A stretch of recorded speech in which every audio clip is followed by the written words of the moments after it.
Well, thanks so much, Kesenya. And my work involves star mythology. For the past 15 years, I have been exploring the connection between the myths and the stars and the evidence that the ancient myths from around the world are speaking in a celestial language, that the different characters and events of the myths around the world are based on the stars and what that means for our lives. And so today we're exploring a very important example of that, a very significant lesson from the ancient myths in this story of Medusa.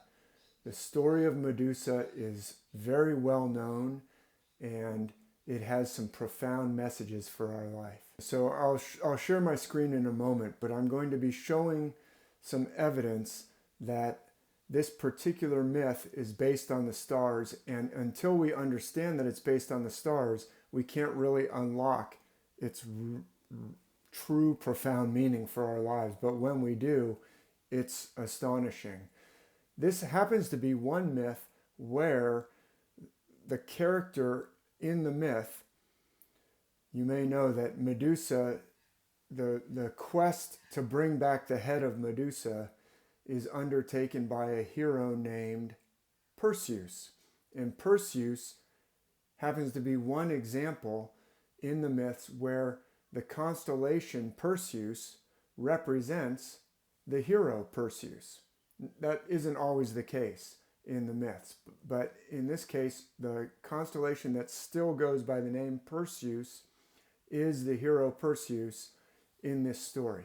So let me share my screen and I will show your listeners, Kesenya, where this myth can be found in the sky and what it has to say to us. And I'll recount the myth itself as well. So let me share my screen.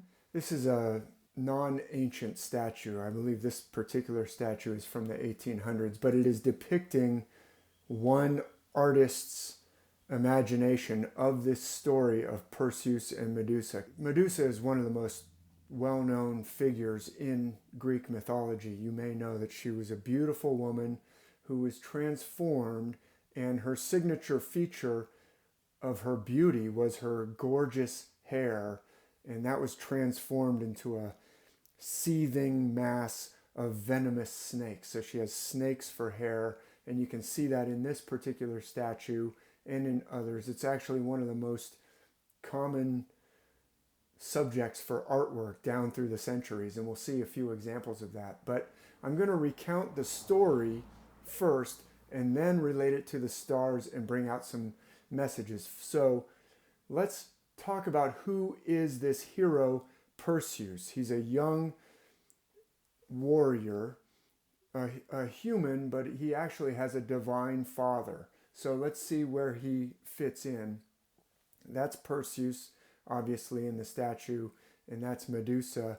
And he has been sent on this mission to bring back her head, and that's what's about to happen here in this dramatic scene in the statue. But let's go back to the ancestry of Perseus. His grandfather was named Acrisius, the king of Argos. Argos was a major power in the ancient Greek times. In fact, in the Iliad and the Odyssey, the Greeks are sometimes called the Argives, as in from the city-state of Argos. There was a few different names, and there were a few different city-states, but Argos was one of the biggest and most powerful of them, and that's why the Greeks in the Iliad are sometimes called the Argives. Well, this king Acrisius had no son, and he wanted to know, what's going to happen to my kingdom if I have no son? So he sent to the oracle at Delphi, or sometimes it's pronounced Delphi, the Delphic oracle, and he received back the message that if his daughter had a son, then his daughter's son would kill Acrisius and become the king in his place. And so Acrisius said, I don't really like that message from the oracle at Delphi. And his daughter, the beautiful Danae. It's pronounced different ways. You see different scholars tell you to pronounce it different ways. It does have these two dots over the E, so sometimes that means that E is pronounced as a separate vowel from the A. So Danae is one way that it's pronounced. But the beautiful Danae, she was the daughter of Acrisius of Argos, and she, had not been married at this time, but he got this message from Delphi, so he said, "Oh, I'm going to have to prevent this." So he locks her up in an underground chamber, hoping to keep her from ever having a child. But the god Zeus sees the beauty of Danae, and this underground chamber has some air vents in the top, and Zeus descends in a shower of gold in the myth and makes love to Danae in the underground chamber. And so the king sends his servants to take care of Danae, bringing her food every day. And the servants come back one day and say, "King, you're not going to like this, but Danae is pregnant. And we don't know how it happened." And so Acrisius is not happy about this, but suspecting that, maybe it was a god that got his daughter pregnant. He doesn't want to anger Zeus. The priests tell him, it might be the child of Zeus. So he puts Danae and the infant in a wooden box and sets them out to sea. And this is a pattern we find in myth of a baby being put in the water around the world, but I won't divert into that. Yeah. But anyway, Danae and Perseus, so Perseus is her son, the infant Perseus, they float across the waves, and the gods make sure that nothing happens bad to Danae and Perseus. And they float to this island called Seriphos. And so I've put it up on the screen, Seriphos, the island of Seriphos, where a kindly fisherman, sometimes an old man, maybe the myth has different variations, but this kindly old fisherman, one day he's pulling up his nets and he's trying to pull the nets in, and he's like, "What is so heavy in my nets?" And his name is Dictys or Dictys, and he brings in the nets, and lo and behold, when he opens the lid, out steps the beautiful Danae and the little infant Perseus, and the kindly fisherman raises Perseus and protects Danae, and everything seems to be going fine on this little island. Dictys has no idea that she's actually the daughter of a king of the powerful land of Argos, and little Perseus grows up into a strong young man. But the ruler of the island, the king of the island, Polydectes, in some versions he's actually the older brother of Dictys. But in any case, Polydectes, the kind of evil king of this island, sees Danae and wants to make her his wife. But Perseus is this powerful warrior. He's the son of Zeus, so he's he's got a divine father, as often happens in myths around the world. But anyway, Perseus is in the way of Polydectes getting his will and taking Danae to be his wife. He's actually afraid of Perseus's power and strength as he grows into a young man. And he says, "I've got to get rid of this pesky Perseus somehow." So Polydectes announces he's going to have a marriage to, I forget the name of the woman, Hippodamia. A woman named Hippodamia. He's going to try and win her hand in marriage. And so he says to the young men of the island, "Hey, bring me wedding presents for my courtship of Hippodamia," and her very name has to do with horses. "I want horses for this, to show your goodwill for my upcoming marriage." And all the young, wealthy dudes on the island bring him the finest horses they can. But Perseus, he's being raised in pretty poor circumstances. This kindly fisherman, and Perseus is embarrassed that he can't give a horse to the king, and he says to the king, "King, I don't have the money to give you a horse. It's embarrassing. It wounds his ego, and he compensates by boasting and getting, he lets his emotions get the better of him. He says, look, I'll give you anything you want that I can give you, even the head of Medusa. He doesn't really know that much about Medusa, or he says the head of the Gorgon. And the king says, aha, that's just what I wanted you to say. Why don't you go bring me back the head of Medusa? That'll be a fitting wedding present for me. So Perseus heads off, confident in his strength to find Medusa. He doesn't even know where to look, really. And he has no idea what he's getting into, because Medusa has been transformed.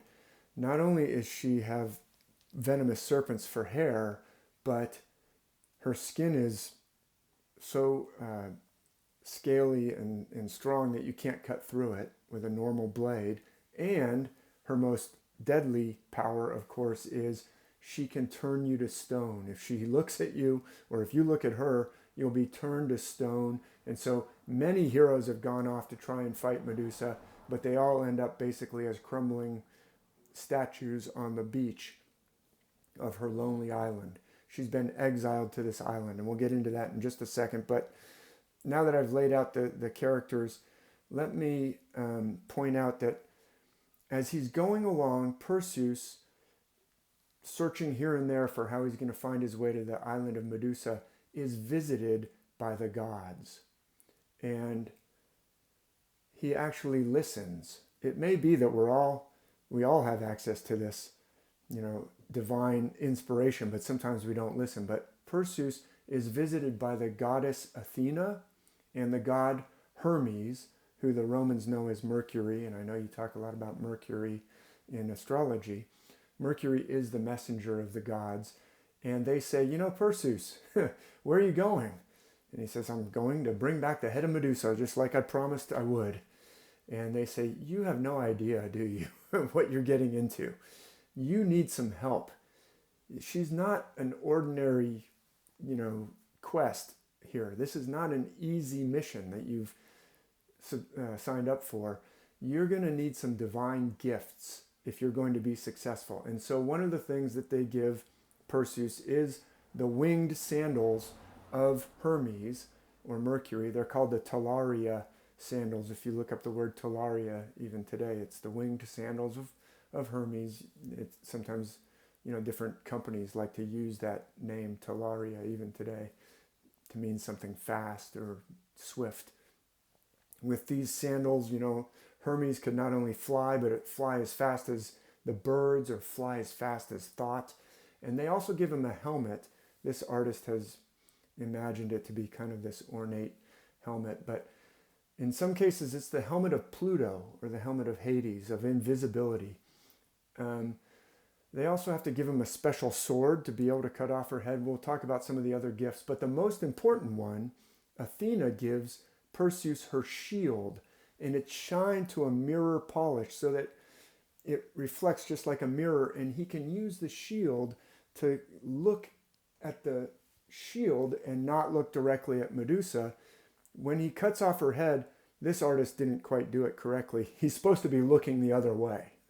And you'll see that in a few other pieces of art. But you can see Medusa, she is a fearsome figure. And I know you're talking about Algol this week, but actually she's a very important figure. She's been exiled to this lonely island, but she was a very beautiful, very good-natured, gorgeous young woman with a beautiful head of hair, and men came from all over to try and win her affection. So the ancient myths actually have lots of different versions, but we know from the poet Ovid, who was a Roman poet and an early ancient source.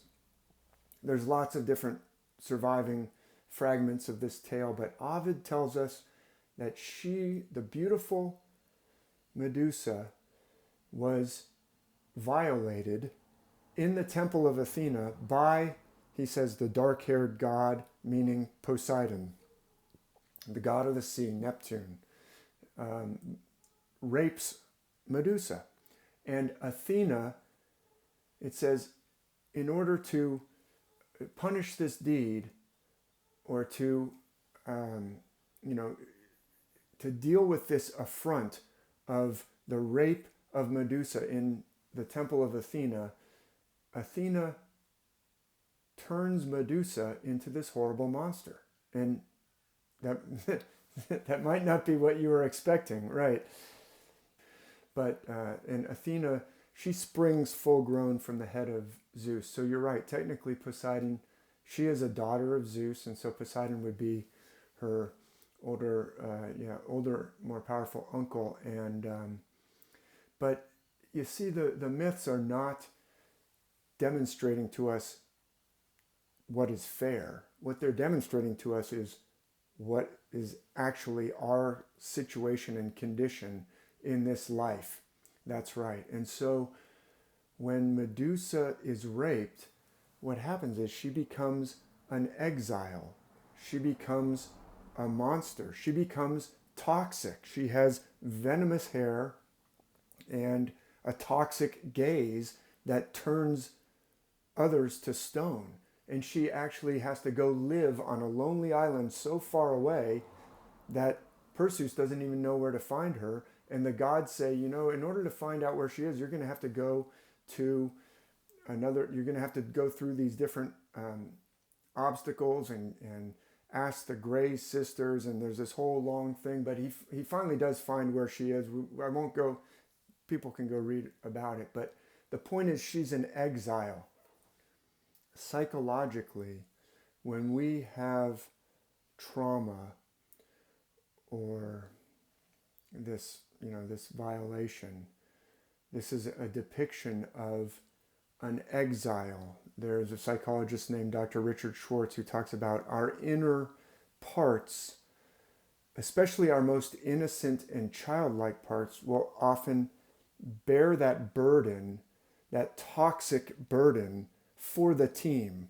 We actually have, in invoking the ancient gods in you, we actually have multiple parts or multiple gods within. And in astrology, you talk about our Mars part or our Venus parts. We all have a Mars and we have a Venus, and we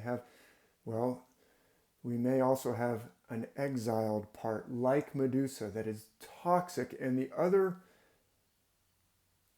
parts of our personality have shunned and excluded that part because the trauma is so dangerous to them. It's so horrific that they want to isolate it. And so that exiled part is bearing this burden and is toxic. And this actually leads to behaviors that are otherwise hard to understand when our protectors who are trying to keep that exile off the stage do something that when that trauma is triggered or threatens to come back to the fore, these other protectors will sail in and maybe will reach for drugs or alcohol, or will reach for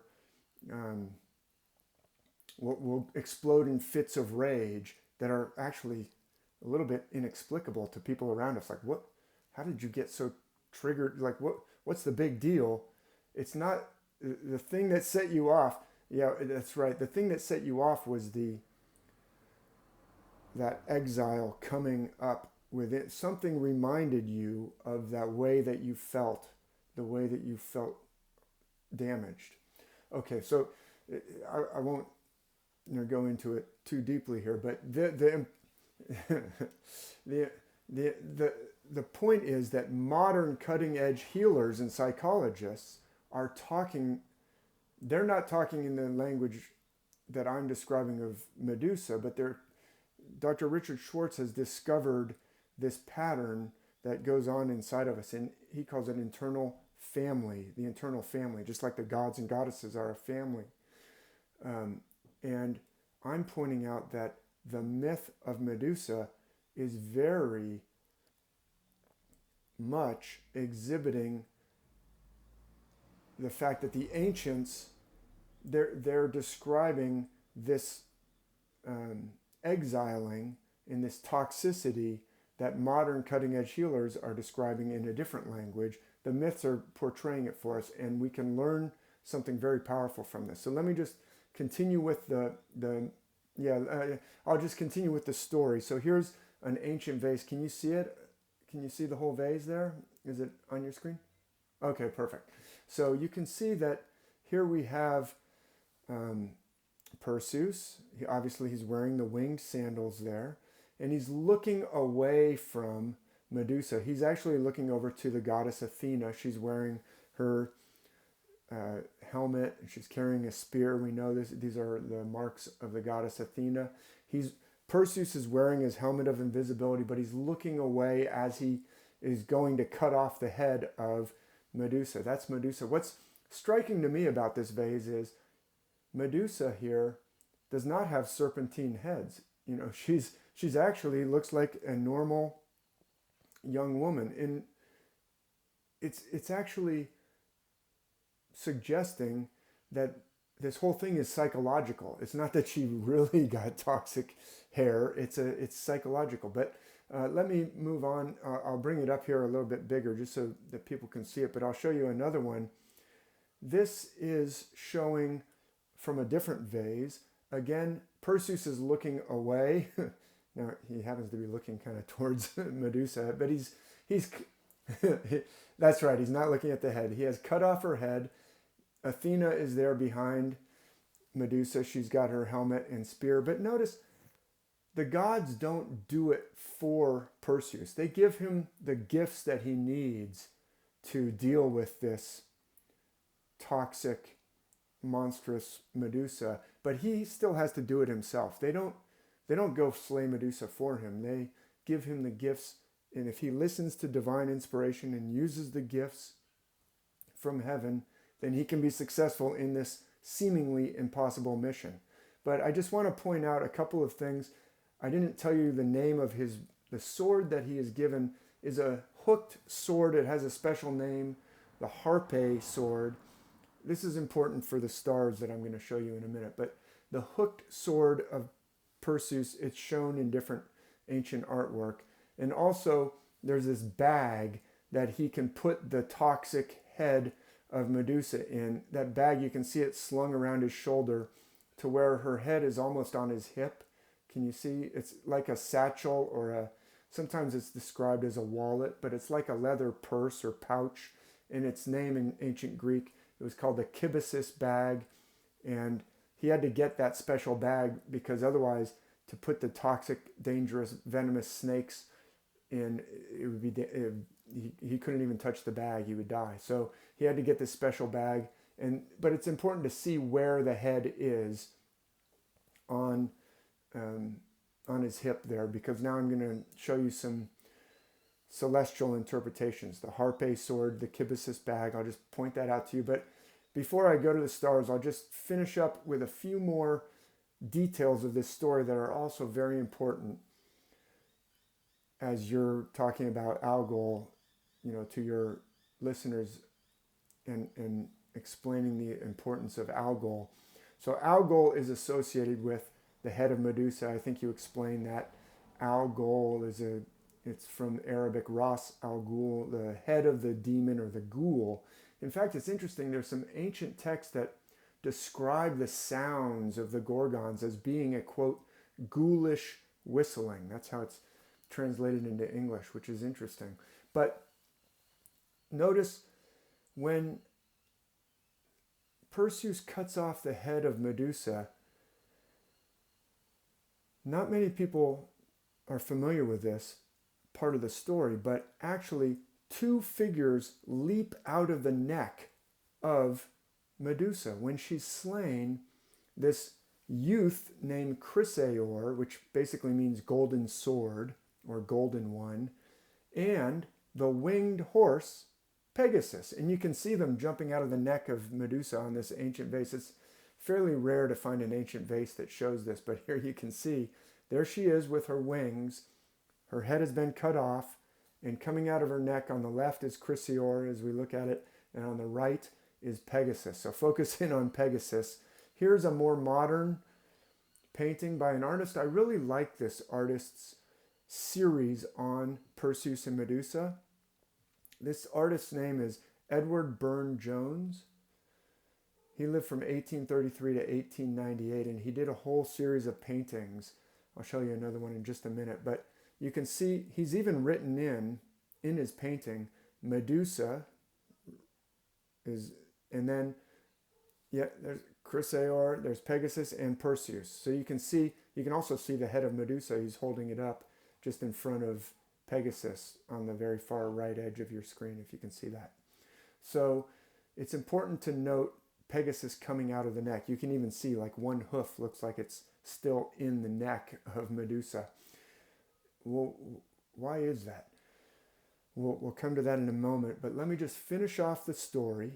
So Perseus flies home with the head of Medusa in the kibyssus bag on his hip, and he's got his winged sandals, and as he's flying back to the island to give the head to the king, he sees chained to the rock the beautiful maiden named Andromeda. And here's an ancient painting from actually the 1st century AD or CE, which means somewhere between the year 1 and the year 99. That's the 1st century. So it's before 99 AD. So this is a Roman era. Andromeda has been chained to the rock because her parents, either her mother or her father, usually it's her mother, Cassiopeia, has bragged that her beautiful daughter Andromeda is more beautiful than the daughters of Poseidon, the god of the sea. She's a princess of Libya, I think, or it's either Libya or Ethiopia. I think it's Libya. And, it's on the shores of the sea. And the queen is so proud of the beauty of Andromeda. And she is a beautiful mortal woman. But her mother insults Poseidon by saying that Andromeda is more beautiful than his daughters. And so Poseidon sends this sea monster called the Ketos, or it's Cetus is sometimes how we spell it today. And even our word cetacean, a whale, comes from the name of this monster. But you can see Perseus, as he's flying by, he sees Andromeda chained to the rock, and he says, wow, she's gorgeous. Why is she chained to the rock there?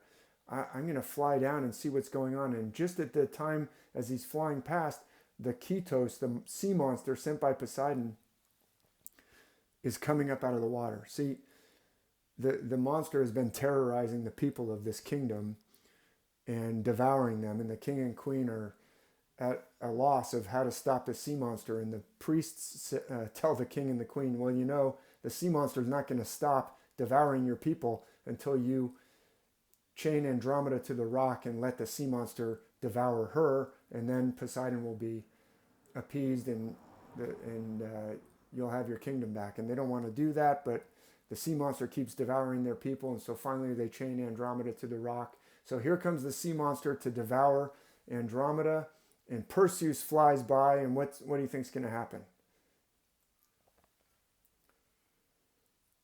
Yeah, he's going to rescue her. So the sea monster, you can see down in the bottom left, the ancient artist has shown the sea monster kind of with his head turned over. He's dead. The way that Perseus slays the sea monster is he holds up the head of Medusa, and the sea monster turns to stone. Here's another ancient painting. No, it's not a painting. It's actually a mosaic. This is from either the 1st or the 2nd centuries, also AD, but it's from the Roman times. You can see Perseus and Andromeda. You see how she was chained to the rock? You see the chains up there? And I just put this one up. I want to point out his hat, his headgear. That type of headgear is called, it's got a special name. It's a Phrygian cap. So I'll just put that up on the screen there. And this will help your listeners understand. Here's a more modern painting. I'd like to put this one up. This is Charles Napier Kennedy. Look at this. This artist is a different artist from Edward Burne-Jones that I showed before, but 1852 to 1898, he only lived to be 45 or 46 years old. But I like this one because he's not even looking at the sea monster. He's looking at Andromeda. He's so engrossed in Andromeda, but he's like, sea monster? What sea monster? I'll just hold this head down here. That'll take care of the sea monster. It's like, he's almost like, hey, Andromeda, how you doing? Sea monster, let me just, he just holds up so you can see Medusa's head looking at the sea monster. The sea monster is about to turn to stone, but Perseus isn't even too worried about it. He's mostly worried about Andromeda. But you can see the golden chain around her ankle there as she's chained to the rock. And look at how Perseus is standing in the water. I really like the action in this one.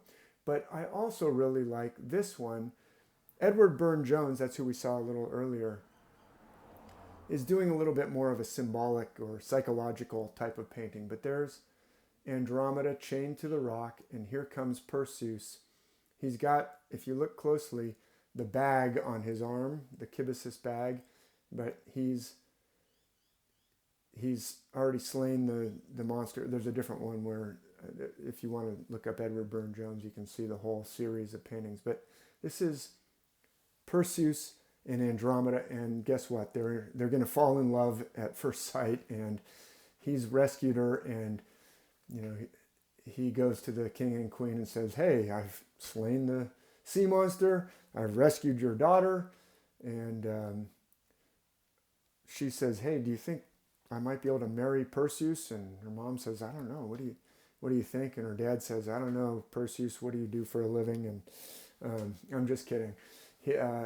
Perseus, of course, is the grandson of the king of the Argives, so he's actually a great match for Andromeda, and they're going to get married. But first, Perseus flies back to the king who sent him on this mission, and he says, hey, king, and they're all celebrating this big marriage. You sent me off to find the head of Medusa. Well, here it is, and he holds it up, and the king and all the other guests are turned to stone. Oh, by the way, when he holds it up to slay the sea monster, he yells out to Andromeda, look the other way. That's important in the constellations. But let me go into now, where is this constellation in the night sky? And most people are never taught how to find the constellations, but I will now get into this.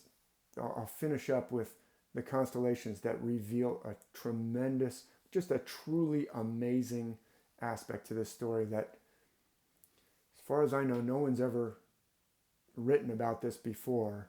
And you really need to understand the star connection to see this aspect of the story. But this is the constellation Perseus. You can see on your screen it says Perseus. That outline is just terrible. Does that look like the hero that we were just looking at? Any of the paintings? Like, try and remember that outline. You can't. Try and go find it out in the night sky. Well, you could probably come up with a random outline. It's really not helpful at all, but I'm going to show you a different way to outline it in a moment. But notice where Algol is. Can you see Algol on the, I'm just circle it there for all your viewers. There's Algol on the screen. This is a better outline. This is the outline of H.A. Rey. And I talk about why his outlines are so important, so I won't, in other places, I won't get into that. But in this outline, there's Algol again, same place. It's the second brightest star of the constellation Perseus. But let me outline it. Actually, the outline that I found online is not even as good as, this is the outline of H.A. Rey. That's the way I like to outline it. But notice some aspects of this outline. He's got kind of a pointed hat. Remember how I told you that Perseus is he's associated with a specific type of hat, a Phrygian hat, and it comes from the constellation. But also, what kind of sword does he have? You have a harpe sword, this hooked sword. Can you see how Perseus has kind of a hooked looking sword? One hand is like in a hook shape. That's actually in the sky. In other words, the myth comes from the constellation. Most people are taught, oh yeah, the Greeks had these myths and Perseus was a myth. And then, so when they looked up in the sky, they found a constellation and they named it Perseus. No, it's the other way around. The myths are all based on the stars. But let me zoom out a little bit. This is from Stellarium, and I'll show you Perseus in Stellarium. There he is again. Can you see the outline? Can you see? Yeah, the hooked sword, the Phrygian cap, And I'm going to show the ecliptic path as well, because on this screen we can see the planets. This is the planetarium stellarium, and we can see the conjunction that you're talking about in this video. So let me draw in where the well, there's Algol. Before I draw in the ecliptic, I'll show you. There's Algol again. I've circled it, and there's all the details about Algol. And Algol, as you pointed out, is a binary star. It's actually now thought to be a 3-star cluster. Almost every star in our sky, we've now discovered, is either a binary or a multiple of more than 2. It's either 2 stars orbiting one another or more. And that's why Algol will brighten and dim and change colors in the heavens, is because it's 2 stars orbiting one another, and when one of them, which is more of a gaseous cloud, gets in the way of the other one, it dims noticeably. And you can see, if you look very closely on all this data that you can get on Stellarium, next minimum will actually happen on the 16th of July. So I'm just pointing out where Algol is on the outline of Perseus, and as we noted in some of that artwork, including ancient artwork, Perseus carries the head of Medusa in this satchel, this kibisis bag that rests on his hip, and that star, Algol, is on the hip of Perseus. And isn't that intriguing that it actually brightens and dims? We get brighter and dimmer, and the ancients, or they appear to have noticed that and known maybe that it was a binary. That's been suggested, but certainly they called it Algol, the head of the ghoul, Ras Al Ghul, as you mentioned before, and they associated it with the head of Medusa. But let's find out more about the identity of Medusa in the stars, because that's really important. So let me go back to Perseus, and we'll just finish off by going through the star aspects, and then I'll tell you this amazing connection, and you can read more about it, like you said, in some of my books and other writings. But this is the ecliptic path. So I've drawn in the ecliptic path, and you can see, I'll go from left to right. The sun, that's actually in, the ecliptic path is the path of the sun, but also the moon and the planets go along the same path, roughly. There's Jupiter. There's Uranus, and as you point out, on the 15th. So this is a screenshot from the Stellarium from the 15th of July. And Uranus and Mars, they're both right on top of each other. If you look closely on the screen, you can see both of their names are labeled in Stellarium. That's exactly where they are. And then over here is the planet Saturn. So those are the the sun and the planets that you can see along the ecliptic. And I'll also draw in, for your viewers who are familiar with the zodiac, the background stars of the ecliptic are the zodiac. So that's Aquarius. Saturn is actually near the jug, the water vessel of Aquarius. Then there's Pisces, there's Aries, there's Taurus, and there is Gemini. So let's take the ecliptic out of the way so you can see where are Uranus and Mars in the sky relative to Perseus. Well, they're right. So there's Algol, and there's the outline of Perseus. And now let me remove all those others, now that we know where Perseus is, and that Perseus is clearly associated with the constellation. Perseus is clearly associated with the hero Perseus. There's a constellation, I'm actually going to zoom in for everybody so you can really see Perseus there. And right next to Perseus, there is a constellation in the sky that is known as Andromeda. That is Andromeda. In fact, you can see by her knee is a galaxy called the Andromeda Galaxy. It's right under the letter O. Yeah, it's actually visible in the sky. You can look at it with binoculars or a telescope, or If you've got really good vision, you might be able to see a little blur there by her knee, but it looks like she's falling over or even chained to a rock. H.A. Ray, this is the outline of H.A. Ray. You can see Perseus is reaching out to her, but she's like flinging her arms on either side, and there's like chains. You see how like her wrist, I pointed it out in some of the artwork. But what's really intriguing is, and I don't know of anyone else who's ever explained this, her head connects to a formation known as the Great Square. The Great Square, you can, if you know the constellation Pisces, it's on either side. It's actually encompassing the Great Square. But the Great Square's full name, it's not a constellation all by itself. It's part of a different constellation. It is the Great Square of Pegasus. So the Great Square has one of its stars basically coming out of the neck of Andromeda. And so you can see the Great Square is basically the wing of Pegasus. Can you see how it's a horse? The head is pointing up on our screen. That's right. The Great Square is his wing. So his head is pointing upwards. His tail is pointing downwards. That's because north is to the top of the screen. Now, in the southern hemisphere, I've seen Pegasus down here, with you out under the night sky. The north, the nose is pointing north. Well, down here in Australia, north is down to the horizon. So the nose of Pegasus points towards the horizon. Here, it points towards the middle of the sky in the northern hemisphere. But that's Pegasus. But so we all saw the imagery when Perseus cuts off the head of poor Medusa, the exiled, tortured, traumatized Medusa carrying this toxic burden. She's been raped, and then that is in the myths, she's turned into a monster. It's depicting something for us. Like you said, that doesn't seem fair. Well, the myths aren't depicting what's fair.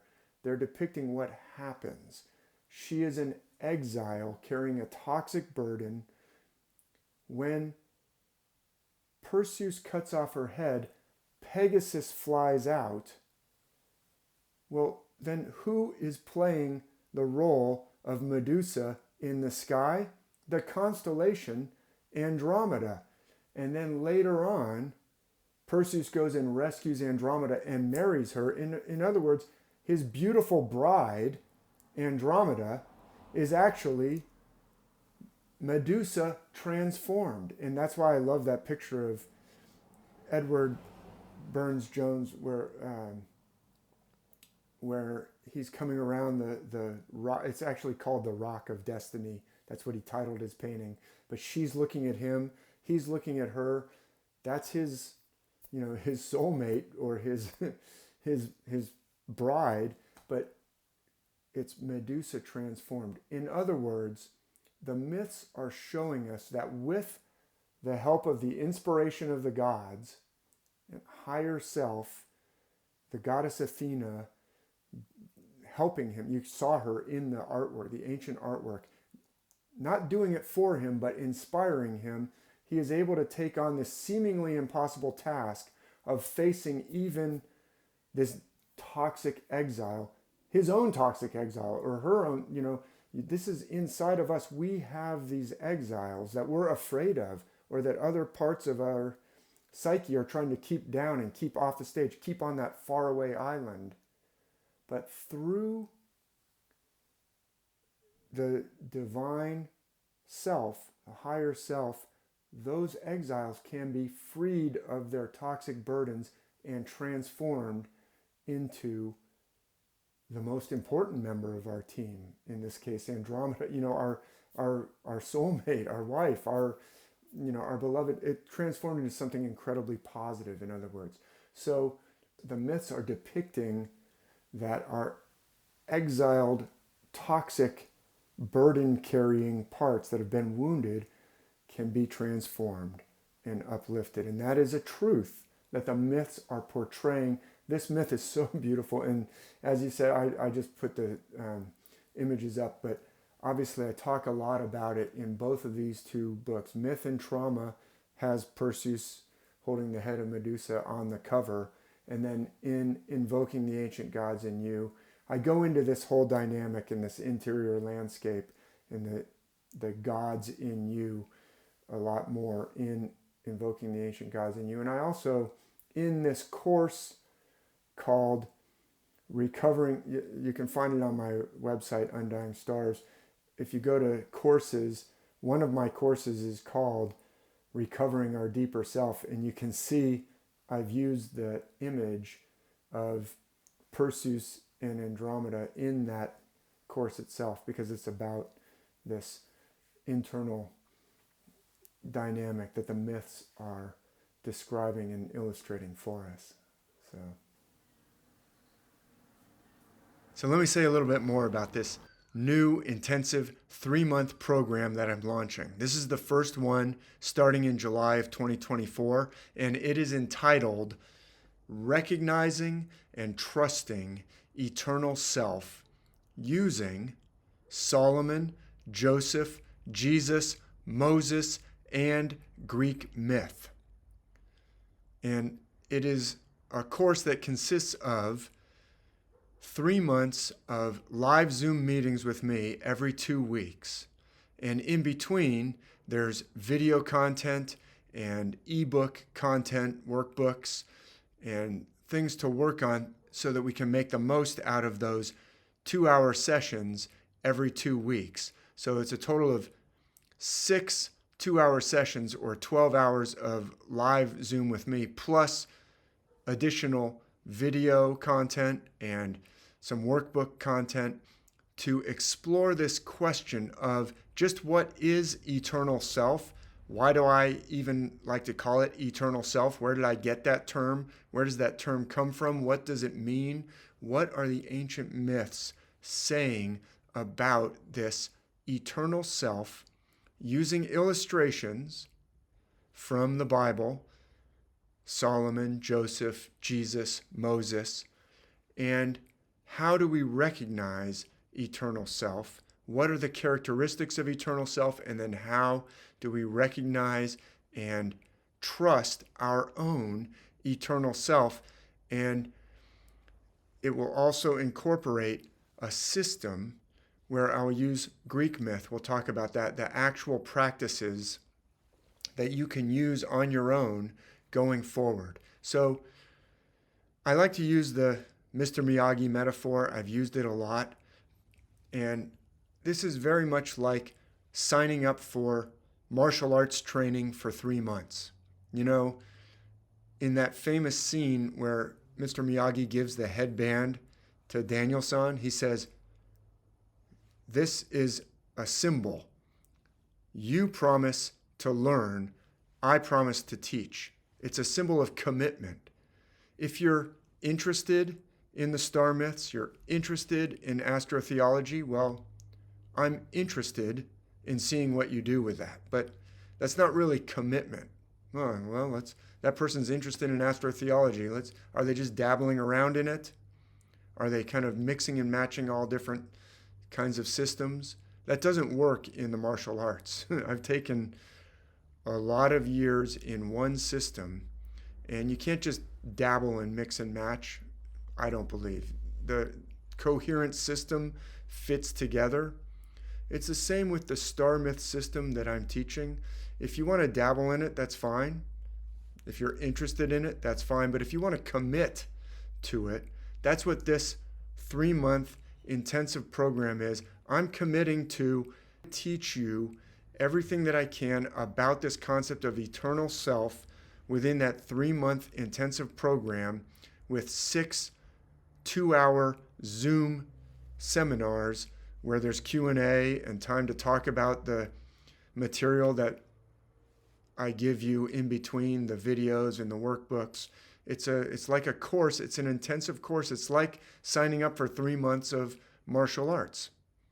So if you are interested in dabbling, that's fine. And there's lots of resources that I've made available for people to do it on their own. But sometimes learning on your own just isn't enough. It probably isn't enough for most martial arts. You can't just learn it out of a book or off of a video. You can, but for most things like this that are deep and intensive and profound, you need someone to help you, to teach you. And martial arts is pretty much like that. Mr. Miyagi promised to teach if Daniel-san promised to learn. So for this 3-month program, I will do my best to help you make the most of those Zoom seminars where you can ask questions and we can interact, and I'll also be presenting material in those. But in between, there will also be additional videos and workbooks. And then I will also incorporate actual practices using Greek mythology, the Greek gods and goddesses. You know, the Bible is very good at illustrating the characteristics of eternal self so that you can recognize eternal self, and showing trust in eternal self. Jesus and the 12 disciples, Joseph and his other brothers, the other children of Jacob, children of Jacob, who changed his name to Israel. But all those different disciples and all the different brothers of Joseph.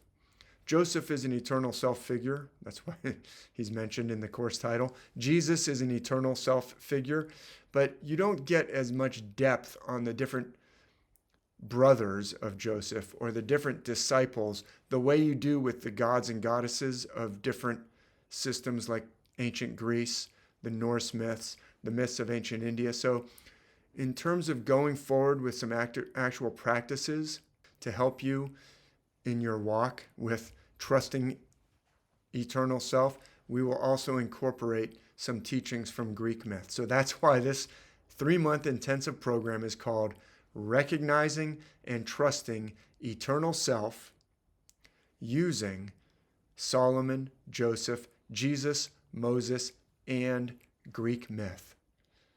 I really look forward to seeing you there.